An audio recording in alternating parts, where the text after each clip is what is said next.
बोलिए भारत माता की, भारत माता की।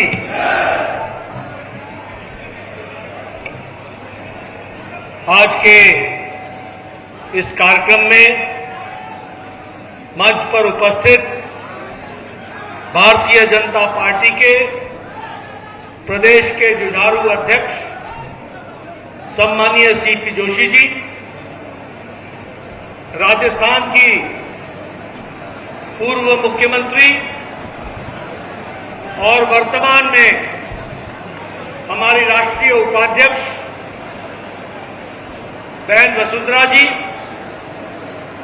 हमारे भारत सरकार में मंत्री श्री गजेंद्र सिंह शेखावत जी, नेता प्रतिपक्ष और मेरे वरिष्ठ साथी राजेंद्र राठौर जी, हमारे पूर्व अध्यक्ष और उपनेता सम्मानीय सतीश पूनिया जी, संसद में मेरे साथी श्री किरोड़ीमल जी, मीना जी, श्रीमती अलका गुर्जर जी, हमारी राष्ट्रीय मंत्री, यहां के सांसद बहन रंजीता कोली जी, हमारे मुकेश धदीक जी प्रदेश उपाध्यक्ष, भजनलाल शर्मा जी हमारे महामंत्री, ऋषि बंसल जी हमारे जिला के अध्यक्ष और हमारे इस क्षेत्र के इतनी बड़ी संख्या में, इतनी विपरीत परिस्थिति में, मूसलाधार बारिश के बीच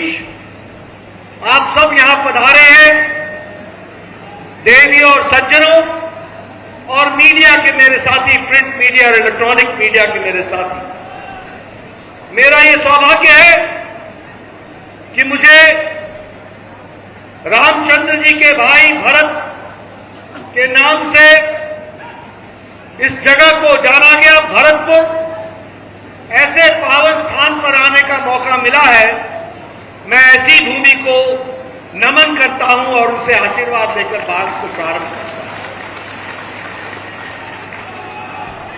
महाराज सूरजमल जी को, जिन्होंने भरतपुर की नींव रखी, उनको भी मैं नमन करके आशीर्वाद लेकर के अपनी बात को प्रारंभ करता हूं। मित्रों, ये राजस्थान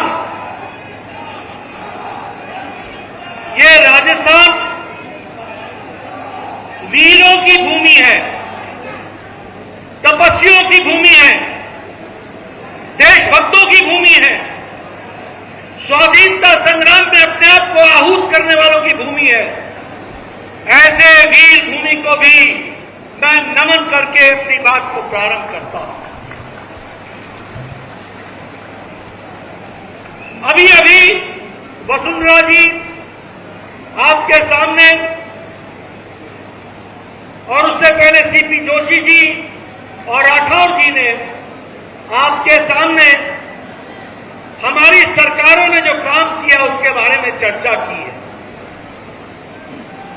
और उन्होंने आपको बताया कि किस तरीके से उनके समय में जब वसुंधरा जी मुख्यमंत्री थी और नरेंद्र मोदी जी का आशीर्वाद रहा, तो किस तरीके से राजस्थान तीव्र गति से आगे बढ़ा, इसके बारे में उन्होंने आपके सामने चर्चा की। मैं एक ही बात कहूंगा कि ये 9 साल आदरणीय मोदी जी के, ये 9 साल बेमिसाल सेवा, सुशासन और गरीब कल्याण के साल हैं। और जब मैं ऐसा कहता हूं तो मैं आपको सिर्फ ये भी कहना चाहता हूं कि मोदी जी ने सिर्फ सरकार ही नहीं चलाई, मोदी जी ने सिर्फ देश को आगे ही नहीं बढ़ाया, मोदी जी ने देश की राजनीति की संस्कृति को बदल डाला। इस बात को भी हमको ध्यान में रखना। आज राजनीति की संस्कृति बदल गई। आज उन लोगों को खतरा हो गया जो पार्टियों के नाम पर अपने वंशवाद को चला रहे थे और पनपा रहे थे। आदरणीय प्रधानमंत्री जी ने वंश आगे बढ़ाया और आम आदमी को आगे ले जाने का काम किया। प्रधानमंत्री मोदी जी ने वोट बैंक की राजनीति, तुष्टीकरण की राजनीति, मेवा बांटने वाली राजनीति और मेवा खाने वाली राजनीति से देश को निकाल करके सेवा की दृष्टि से विकास को आगे बढ़ाने का काम किया तो मोदी जी ने किया। इसीलिए आज राजनीति की संस्कृति बदल गई है। मैं बड़े स्पष्ट शब्दों में कहना चाहता हूं, आप देश की तस्वीर देखो, आप देश की तस्वीर देखो, कहां कहां वंशवाद ने अपने आप को फैला दिया। भारतीय जनता पार्टी को छोड़कर कोई पार्टी वंशवाद से अछूती नहीं रह गई, कोई पार्टी नहीं रह गई।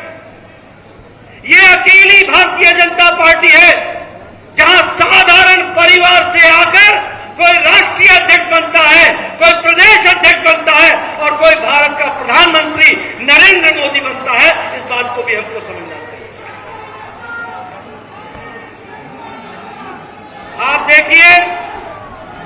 आप देखिए जम्मू कश्मीर में बीजेपी का किसके साथ झगड़ा?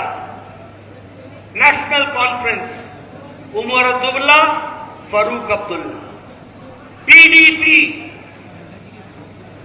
किसकी थी? मुफ्ती मोहम्मद सईद और महबूबा मुफ्ती। पंजाब में किससे झगड़ा है? शिरोमणि अकाली दल, परिवार की पार्टी। हरियाणा में कौन सी है? परिवारों की पार्टी। उत्तर प्रदेश 24 करोड़ का प्रदेश है, लेकिन बीजेपी का लड़ाई किसी एक परिवार की पार्टी से है। समाजवादी पार्टी, अखिलेश की पार्टी। बिहार में हम किससे लड़ रहे हैं? आरजेडी, लालू, तेजस्वी, तेज प्रताप, मीसा, ये सब परिवार की पार्टी। बंगाल में हमारी लड़ाई किससे? ममता, अभिषेक उसका भतीजा। उड़ीसा में हमारी लड़ाई किससे? नवीन बाबू, बीजू पटनायक। आंध्र प्रदेश में हमारी लड़ाई किससे? वाईएसआर कांग्रेस, परिवार की पार्टी। तेलंगाना में हमारी लड़ाई किससे? केशव चंद्रशेखर राव, परिवार की पार्टी। पिता चीफ मिनिस्टर, बेटा मंत्री, बहू एमपी बनने के लिए आतुर, पोता तैयार हो रहा है चुनाव लड़ने के लिए। डीएमके से कहां लड़ रहे हैं? तमिलनाडु में। कौन है? पहले करुणानिधि, आज स्टालिन। महाराष्ट्र में हम किससे लड़ रहे हैं? शिवसेना उद्धव ठाकरे की, उद्धव और उनका बेटा। एनसीपी, शरद पवार, उनकी बेटी। ये सब परिवार की पार्टियां हैं। अगर कोई प्रजातंत्र में पार्टी है तो वो भारतीय जनता पार्टी है। कांग्रेस पार्टी भी अब परिवार की पार्टी बन गई है। मां सोनिया, बेटा राहुल, बेटी प्रियंका, बाकी सबकी छुट्टी, सबकी छुट्टी। ये परिवार की पार्टियां बन गई। इसलिए मोदी जी ने वंशवाद से देश को विकासवाद की ओर ले गए। इसको हमको समझना चाहिए। दूसरी बात, भारत को उन्होंने मजबूत किया। भारत को कैसे मजबूत किया? गांव, गरीब, वंचित, पीड़ित, शोषित, दलित, युवा, महिला, किसान, इनको ताकत देकर के, शक्ति देकर के, सशक्तिकरण करके उन्होंने देश को मजबूत किया। अभी भी वसुंधरा जी कह रही थी, प्रधानमंत्री गरीब कल्याण अन्न योजना 80 करोड़ की जनता को, और उसमें से 4 करोड़ 40 लाख राजस्थान में है। 4 करोड़ 40 लाख जिनको मोदी जी ने 5 किलो गेहूं, 5 किलो चावल, 1 किलो दाल देकर के किसी को भी भूखा सोने नहीं दिया है। कितनी जनता है? 80 करोड़। राजस्थान की कितनी है? 4 करोड़ 40 लाख। आपको मालूम है इससे क्या फर्क पड़ा है? इससे फर्क यह पड़ा कि इंटरनेशनल मॉनिटरी फंड, IMF, ये कहता है कि भारत की गरीबी 22% से घटकर 10% से भी कम रह गई है। ये भारत की उभरती तस्वीर है। आपको मालूम है इंटरनेशनल मॉनेटरी फंड क्या कहता है? इंटरनेशनल मॉनेटरी फंड कहता है कि भारत की अति गरीबी 1% से भी कम आ गई है। ये बदलता भारत है, ये आगे बढ़ता भारत है, ये गरीबों को ताकत देने वाला भारत। अगर हम बात करें प्रधानमंत्री आवास योजना, 4 करोड़ लोगों को आवास मिला है और यहां राजस्थान में 20 लाख लोगों को आवास, पक्के मकान देने का काम नरेंद्र मोदी जी की सरकार ने किया। देश में 4 करोड़ और 20 लाख मकान राजस्थान ने दिए।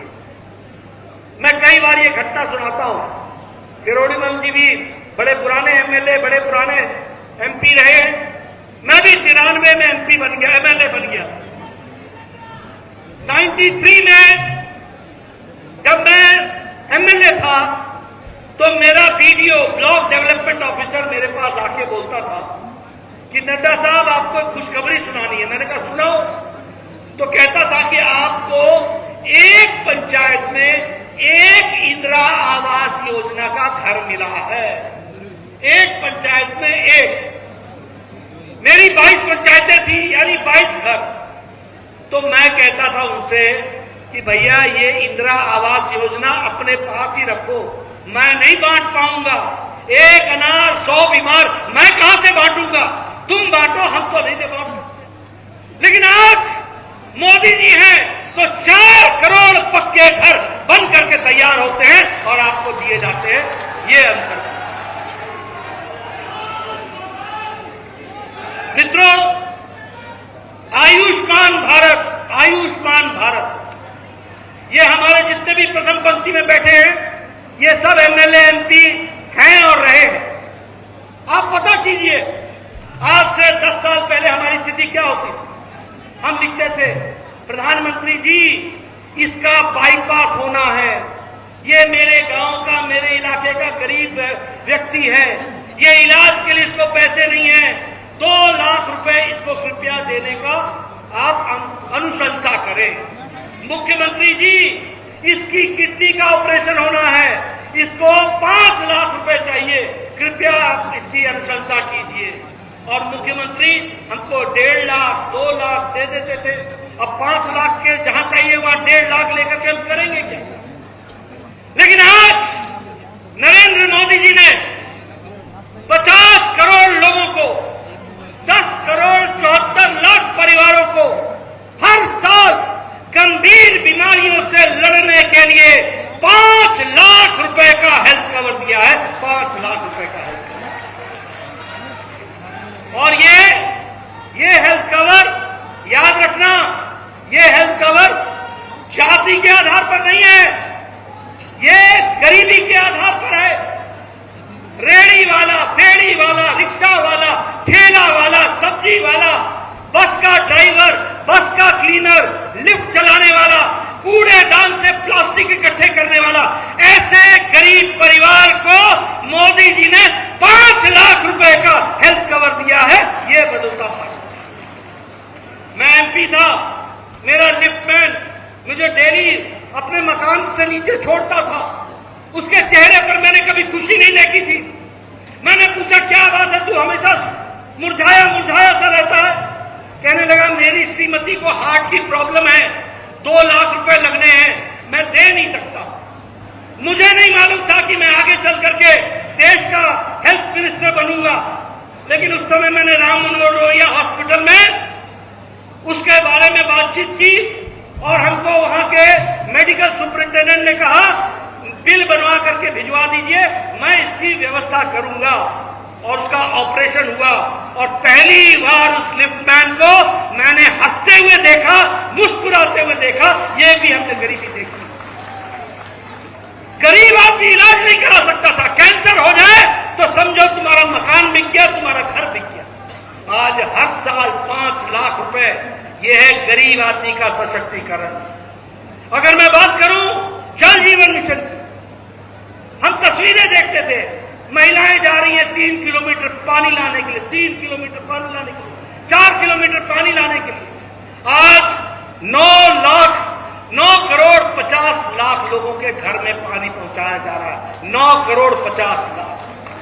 और आपको जानकर खुशी भी होगी और दुख भी होगा। खुशी इस बात की होनी चाहिए कि जल जीवन मिशन में सबसे ज्यादा पैसा गजेंद्र शेखावत ने राजस्थान को दिया है और राजस्थान को जल जीवन मिशन में पैसा दिया। और दुखदाई खबर यह है कि गहलोत सरकार ने भ्रष्टाचार के कारण सबसे ज्यादा घोटाला और सबसे ज्यादा घटिया काम किया है, तो गहलोत सरकार ने किया है, यह भी आपको ध्यान रखना। 32 स्टेटों में 29वें नंबर पर राजस्थान खड़ा है। बोलो, ऐसी सरकार को प्रदेश में रहने दोगे क्या? रहने दोगे क्या? जो तुमको प्यासा मारे इसको रहने दोगे क्या? नवंबर में इनको वोट से प्यासा कर देना, समझ में आ जाएगा, और आगे जिता देना भारतीय जनता पार्टी को, फर्क समझ में आ जाएगा। और गजेंद्र जी का पैसा, मोदी जी का आशीर्वाद आप तक मिल जाएगा और पानी पहुंचेगा, ये बात भी आप ध्यान में रखिएगा। मित्रों, प्रधानमंत्री किसान सम्मान निधि 10 करोड़ 78 लाख 11 करोड़ लोगों को 2000 रुपए हर चौथे महीने मिल रहा है और डायरेक्ट मिल रहा है, कोई बिचौलिया नहीं, कोई बीच में नहीं। मोदी जी एक बटन दबाते हैं और 15 सेकंड के अंदर 10 करोड़ 78 लाख किसान के खाते में 2-2 हजार रुपए पहुंच जाता है। यह बदलता भारत है, इसको भी हमको ध्यान में रखना चाहिए। मित्रों, आज भारत की अर्थव्यवस्था 10वें नंबर से 5वें नंबर पर पहुंच गई है। जिसने हमको 200 साल राज किया ब्रिटेन, उसको पछाड़ करके हम 5वें नंबर की अर्थव्यवस्था बन गए हैं। और मोदी जी पर आशीर्वाद रखिएगा, बहुत जल्द आने वाले समय में भारत 3रे नंबर की अर्थव्यवस्था बनेगी, आगे बढ़ करके आएगी, ये भी हमको ध्यान रखना। मोबाइल आपके पास, सबके पास मोबाइल है, आप फोटो खींचते हैं। 9 साल पहले 92% मोबाइल, 92% मोबाइल विदेश से बन करके आता था, चाइना से बन के आता था।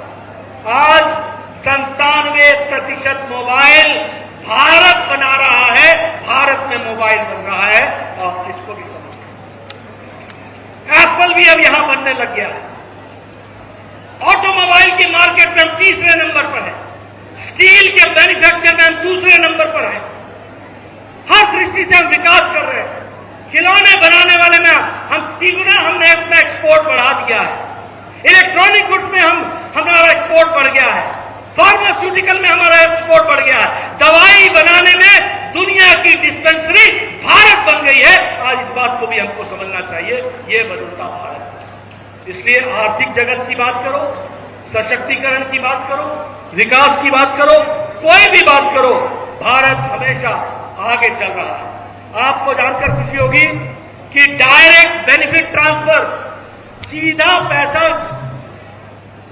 लाभार्थी के खाते में जाए, आपको जानकर खुशी होगी 22,50,000 करोड़ ये पैसा ट्रांसफर हुआ है।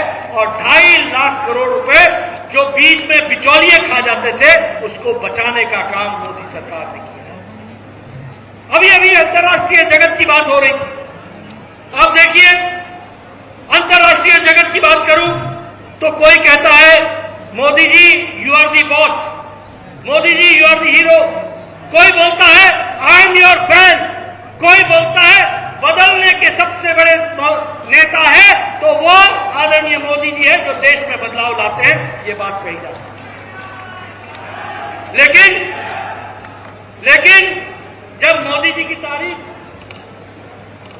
दुनिया में होती है और दुनिया के लोग मोदी जी के बारे में तारीफ करते हैं, तो यहां कांग्रेस के पेट में मरोड़ होता है। दुनिया तारीफ करती है। ऑस्ट्रेलिया का प्राइम मिनिस्टर कहता है Modi you are the boss.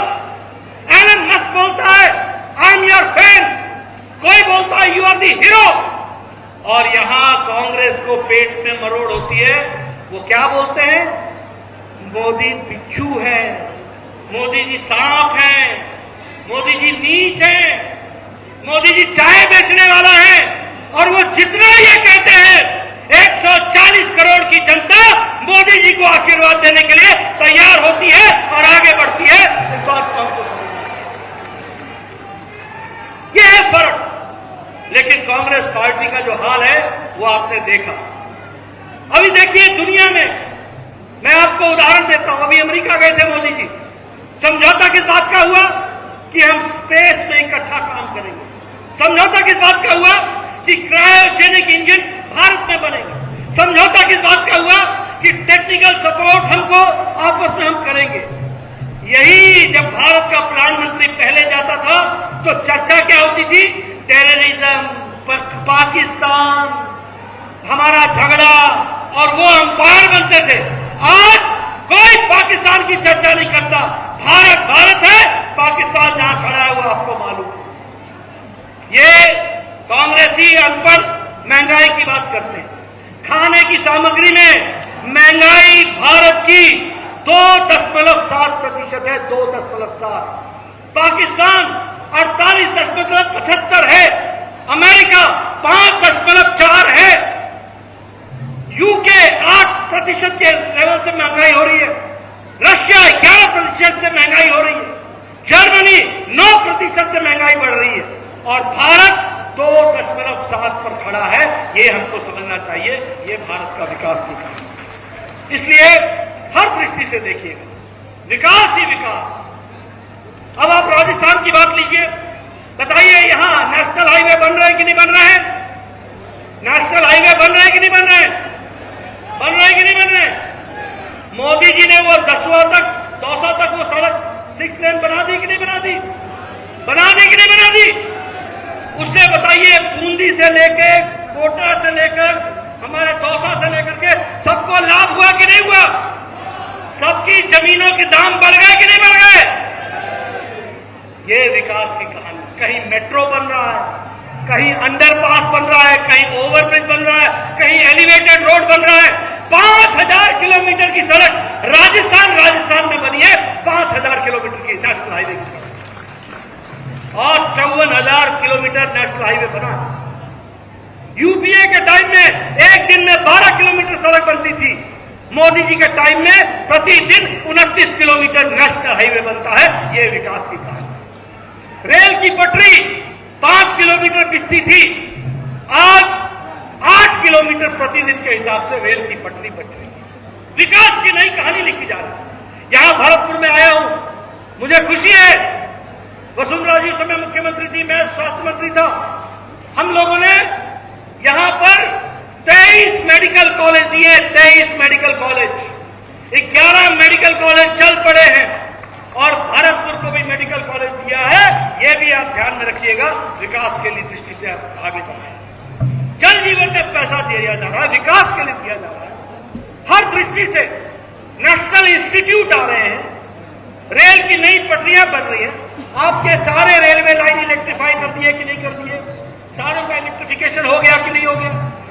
इसलिए विकास को आगे बढ़ाने का काम मोदी जी की सरकार ने किया है और उसको बखूबी आगे बढ़ाया है। यह भी हमारे सबके सामने है। यह वंदे भारत ट्रेन अजमेर से चलती है और दिल्ली कैंट से चलती है अजमेर। ये कभी सोचा था कि इस तरीके से? ये वंदे भारत ट्रेन नहीं है, ये भारत के नए भारत के निर्माण का रास्ता है। उस बात को भी हमको समझना चाहिए। लेकिन मित्रों, मुझे दुख के साथ कहना पड़ता है कि गहलोत जी की सरकार आकंठ भ्रष्टाचार में डूबी हुई सरकार है, आकंठ भ्रष्टाचार में डूबी हुई। इनके पत्रकार, मेरी बात नोट कर लेना, इन्होंने एक एक अपने एमएलए को भ्रष्टाचार का खुला लाइसेंस दे रखा है, और भ्रष्टाचार एक नहीं अनेकों तरीके से हो रहा है।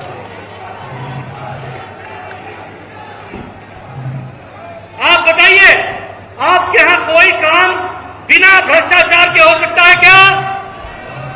बिना घूस के होता है क्या? बिना इतना अंदर से पैसा दिए होता है क्या?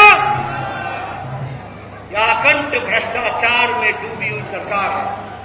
गहलोत को मुख्यमंत्री बनाए रखो, तुम लूट लो जितना लूटना है, छूट है लूट की, ले लो जितना मर्जी। यह है गहलोत का प्रिंसिपल, आखिर भ्रष्टाचार। दूसरी बात, कानून भी एक जैसा नहीं है, कानून भी अलग अलग है। अगर कोई हिंदुओं का त्योहार होता है तो अलग तरीके से देखा जाता है, अगर कोई त्योहार दूसरे मजहबों का होता है तो अलग तरीके से देखा जाता है। ये गहलोत सरकार का तुष्टीकरण का नतीजा है, तुष्टीकरण का नतीजा है। और सबसे बड़ी बात, आप बताइए, इसी जिले की मंत्री का पति दुष्कर्म के केस में फंसा है कि नहीं फंसा है? फंसा है कि नहीं फंसा है? इसी जिले का है ना वो मंत्री, उनका हस्बैंड, उनका शौहर दुष्कर्म के केस में फंसा है कि नहीं? अपहरण में फंसा है कि नहीं? गहलोत सरकार ने उसको बचाने की कोशिश की है कि नहीं? ये है भ्रष्टाचार को साथ देने वाला और कानून व्यवस्था को ध्वस्त करने वाली गहलोत सरकार। आप इसको समझ करके रखिए। मैं ये भी आपको बताना चाहता हूं, नेशनल क्राइम रिपोर्ट जो ब्यूरो रिपोर्ट है, एनसीआरबी जो है, एनसीआरबी के तहत रेप में, दुष्कर्म में राजस्थान नंबर 1 पर खड़ा है, नंबर 1। ऐसी स्थिति आकर के खड़ी है। महिलाओं को कहीं भी सुरक्षित नहीं है, महिलाओं की कोई सुरक्षा नहीं, और सिर्फ परिवारों को बचाने के लिए वोट की खातिर काम कर रहे हैं।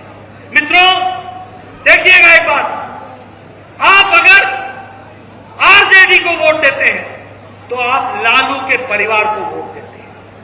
आप अगर समाजवादी पार्टी को वोट देते हैं तो आप अखिलेश के परिवार और उनके बच्चों के लिए वोट देते हैं। अगर आप उद्धव ठाकरे, शिवसेना को वोट देते हैं तो आप उद्धव ठाकरे के परिवार को परवरिश करने के लिए वोट देते हैं। आप अगर एनसीपी को वोट देते हैं तो शरद परिवार के परिवार को फलने फूलने के लिए वोट देते हैं। आप अगर ममता को वोट देते हैं तो आप ममता के परिवार को, उसके अभिषेक भतीजे को फलने फूलने के लिए और भ्रष्टाचार करने के लिए वोट देते हैं। आप अगर तेलंगाना में केसीआर को वोट देते हैं तो उसके परिवार को फलने फूलने के लिए वोट देते हैं। आप अगर वाईएसआरसी को, आरएसपी को वोट देते हैं, कांग्रेस को, तो आप वहां पर जगन रेड्डी के परिवार को वोट देते हैं। लेकिन अगर आप मोदी जी को वोट देते हैं तो याद रखिएगा, आप देश के लिए और अपने बच्चों के लिए, भविष्य के लिए वोट देते हैं। ये आप याद रखिए।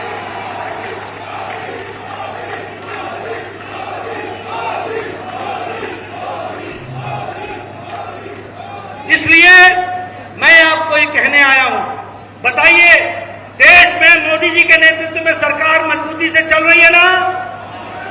आपका विकास कर रही है ना? मोदी जी के विकास के पैसे को नीचे आने में गहलोत का भ्रष्टाचार चल रहा है ना? इस भ्रष्टाचार को मिटाना है ना? अगर मिटाना है तो राजस्थान में कमल खिलाना है, खिलाना है, खिलाना है।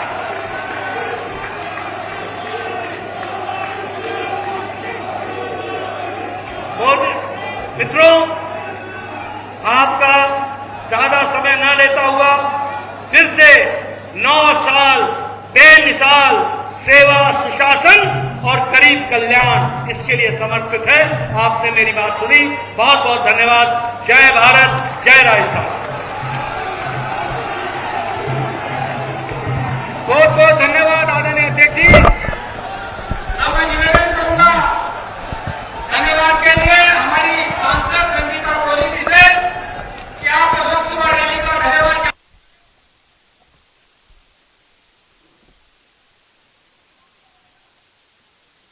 नदबई भरतपुर में आप सुन रहे थे बीजेपी राष्ट्रीय अध्यक्ष जेपी नड्डा को। साफ तौर पर उन्होंने सभी राजनीतिक दलों पर एक सिरे से परिवारवाद के आरोप लगाए और कहा कि बीजेपी ने विकासवाद की राजनीति की शुरुआत की। राजस्थान सरकार पर भ्रष्टाचार के आरोप लगाया, कहा कि अखंड भ्रष्टाचार में राजस्थान सरकार डूबी हुई है।